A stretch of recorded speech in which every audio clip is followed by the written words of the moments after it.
Wonder Woman issue 16, legacy number 816, Tom King writing with Bruno Redondo randomly on art, which... Oh, hey, he's finished with Nightwing now, I guess. yeah, he's got other things to do, though. But regardless, though, this is a very interesting issue of Wonder Woman, because... If you say so. As in the last couple of issues, it's kind of like there's sort of an interlude of Diana and the newborn Lizzie, like, on their own, right, with the Sovereign narrating. But the actual main story of this issue is not Diana, just like the last time it was the Wonder Girls, like, ruining the finances of the Sovereign. This issue is a Detective Chimp issue.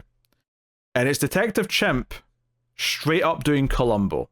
He is Columbo. He is investigating the murder of Steve Rogers.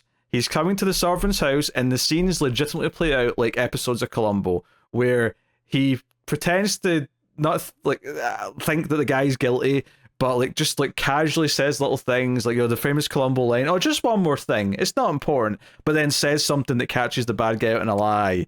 It's that, and it's delightful. I love reading this issue because it's basically the Sovereign getting more and more pissed off every time Chimp shows up to get in his way, ask him questions about, you know, oh, so, you know, Steve Rogers, like, if he was there to buy like an heirloom for you, then, you know, he didn't have any money on him. So the bad guy's like, well, if he was robbed when he was murdered, then that's where the money would go.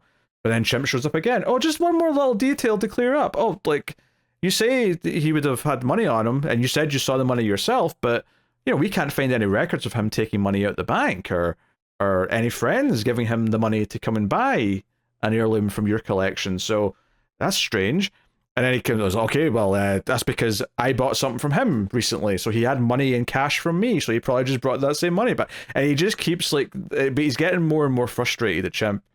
And Chimp's just acting aloof, acting like he's very apologetic. I'm sorry to bother you, but he's clearly just luring them into the trap. It's Columbo, right? It is, and to be, I never really thought about this, and maybe it's because the tan raincoat is kind of like a classic detective thing anyway, but it's what Columbo wears. So I'm just kind of noticing that even Chimp's jacket, which he always wears, is very Columbo-esque anyway. But this was just a delightful time looking at all this. And there's some backstories, or not backstories, but like when he lies about Steve having his uniform there, he has to like pay Cersei to try and swipe the real uniform because Chimp would notice if it's a fake, and it's a whole thing, but he catches her doing it. It's all just a delightful romp of pissing off the villain that, if you've been reading and enjoying the series, you really hate this guy. So it's really fun having all of this play out and see him get more and more irate. And then by the end of the issue, Clark Kent shows up at the door to interview him, to talk about the fact that he's the secret king of America, right? Something that's supposed to be secret. The Sovereign's been all about your secrecy, but this Detective Chimp investigation has led to this Clark Kent interview, and by the end of the issue, there is reports of who the Sovereign is, and this secret family that's been taking control of the country for all these years. The idea that the lasso of lies was used to make the founding fathers of America think they were starting a democracy, but they weren't. They were working for the Sovereign, and you know that's what. And the backup even goes into this, because the backup, it's like a YouTube video from Jimmy Olsen, basically just covering that side of it and talking about the Daily Planet breaking this story about all this stuff, and kind of just sort of fills in some blanks about it. Also good fun. Obviously very different from the main book. It's kind of just a running gag of Jimmy saying that he's personal friends with Clark Kent. Oh, he's personal friends with Lois Lane, the editor-in-chief of Daily Planet, and all the rest of it. And Steve Lombard makes a cameo at the end. So I don't have too much to say about the backup, other than it's just a fun way to kind of establish a few extra little things before, you know, whatever. So we learned something new about the Sovereign in this backup as well, that he actually was told by his father that he wouldn't be getting the reins to the kingdom, that his sister would be the first woman in the family to be passed down the honor of being in charge, and he didn't take that well, and then his sister went missing. All right, his dad was killed, and then his sister had to go into to hiding or whatever. So yeah, so all very nasty, all very whatever. So honestly, my big takeaway from this is just how much fun it was, and it kind of, you know, the art is very solid. Redondo is a great artist. It doesn't feel too out of place with what Saint-Pierre's style usually is. I can tell it's Redondo looking at it for sure. You know, it looks a lot like Nightwing looked, for example. But because it is this kind of Detective Chimp story, it does feel like it's a part of the run, but it's a focused enough thing that it doesn't feel out of place that we have a slightly different artist.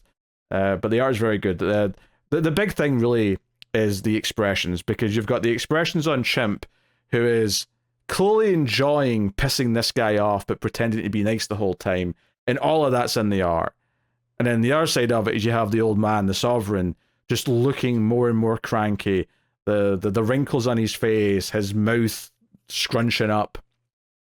At one point the colouring makes him look bright red because he's just pissed off at everything. Really, really good stuff. Really fun Columbo issue of Wonder Woman. I did not expect to say that's what this issue was going to be when I sat down to read it, but that's what it is. So, yeah, there you go. Sovereign get cut out. Wonder Woman still not quite came herself. In fact, that's how the issue starts. It talks about, the Sovereign talks about how, oh, we expected to come in with her anger. We thought our victory would be see how pissed off she is that we killed Steve Trevor, and she is not shown up yet. She's sent other people to do all these other things, but they've not yet had the satisfaction of seeing how much they've ruined Diana's life, because Diana's too busy having this new kid. And you know, and Diana's side of the story is she actually goes to see her mum, who's a god now, and is here's your granddaughter. So there's not much dialogue there, but it's kind of a sweet little kind of moment. She's looking up at the statue of her mother, and then Hippolyta appears. It's all very nice. So yes, it's very good. Now, this sound good to you, Connor? Honestly, it's probably the most interesting this book has sounded.